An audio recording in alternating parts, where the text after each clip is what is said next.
Hello, I'm Bruce Hurwitz, President and CEO of Hurwitz Strategic Staffing. You can find me on the web at www.hsstaffing.com. Tips for preparing for an interview. You know, it's a funny thing. We spend hours, days preparing our cover letters. We spend sometimes weeks working on our resumes.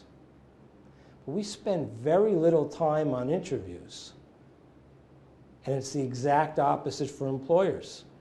They usually spend just seconds on a cover letter, seconds or maybe minutes if they like it on a resume, but they're going to spend a couple hours in total interviewing you.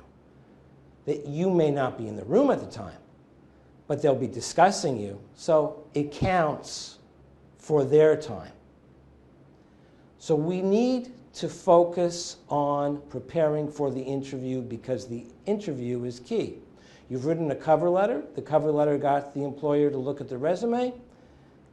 They were impressed. They invited you in for an interview. So what do? Well, the first thing you do is research the company.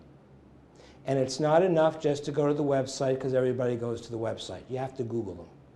You have to find out things about that company that nobody else is going to bother to find out. And then when you're interviewing and your turn comes to ask a question, you can show that you know what due diligence is, that you did your homework, and that you're prepared. But you have to do more than that. Find out who it is who will be interviewing you and research them.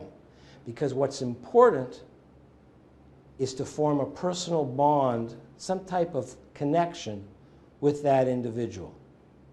If you share something with that person, they're going to want to hire you. You're going to be with them 8 hours a day. They're going to be with you 8 hours a day. You better believe they want to be sure that they're going to enjoy your company. Now that's doing your homework. That's going to Google. That's going to LinkedIn. That's utilizing the internet. That's still not enough. There are little things. For example, your clothes have to be dry cleaned. You have to look sharp. If you look sloppy, they'll conclude that you're sloppy.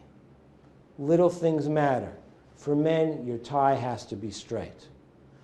For men and women, your shoes have to be shined. For women, no perfumes, very little makeup,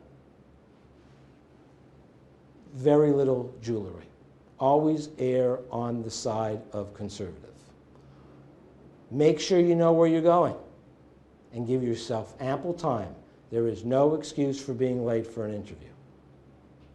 You want to arrive calm, cool, and collected, and when the person comes in to greet you, you stand up, you smile, you give them a firm handshake, you thank them, and they see that you're a professional.